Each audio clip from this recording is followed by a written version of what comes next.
When I answered the call to teach in Lourdes Integrated School last 2018, it was a life-changing moment.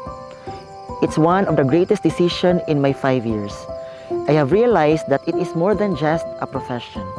Honestly, it's an opportunity. An opportunity to use this platform to serve as many people as possible. To be the voice for the unheard. To fight for those who cannot fight for themselves.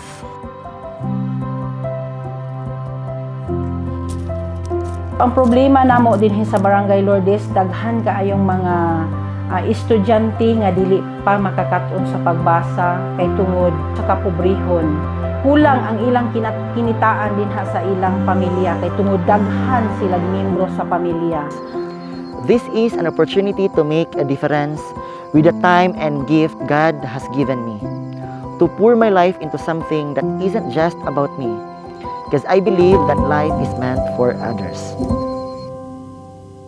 As the first few years have gone by, I have seen a lot of needs and deprivations my students and the whole community is experiencing. I knew exactly that Lourdes is my mission field. As I have witnessed the community's challenges, this is something that's bigger than me. I had to make a move, not just by myself, because it takes a village to educate a child. So in collaboration with stakeholders, the local government units, the parents, and the DepEd sectors, I have organized research-based initiatives and programs to alleviate the pressing problems of the community. We all know that literacy and numeracy empower and liberate people.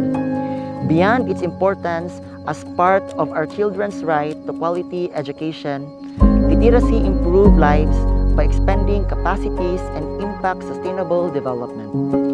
I have contextualized instructional materials from Project CNR and InSaima. Along with Lourdes IS teachers, we have crafted the InSaima manual including its specific lesson plans, localized instructional strategies, and just as I have enjoyed learning from these remote areas, I have become a learner myself, an explorer of flora and fauna. There's a sense of symbiotic relationship. We need them and they need us. This moved me to learn more about them. I conducted researches and laid foundations for a fully informed and active civic participation in the protection of environment and rational use of natural resources. We are nurturing our school community for sustainable future. As a visionary, sustainability of research is a keyword.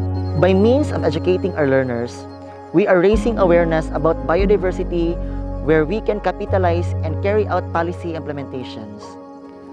As a catalyst for change, my efforts have been acknowledged locally and internationally. Awards from all over the world are granted.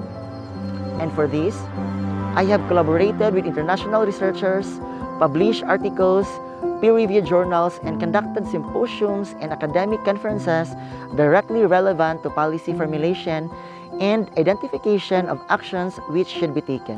I may be just a teacher from a barrio school, but with my dedication and the support of our community and other stakeholders and the enthusiasm of my learners, I am certain that with our research, one day at a time, in our own little ways, we are empowering education beyond borders. Nagpasalamat usab kami sa mga magtutudlo sa Lourdes Integrated School nga nagpahigayon og pagtuon dinha sa kalasangan aron mailhan ang mga tanom, aron matudloan ang mga bata sa pagprotekta, sa pag-amping sa mga tanom, labi na sa pagpreserbar niini aron maabtan pa sa umaabot nga henerasyon.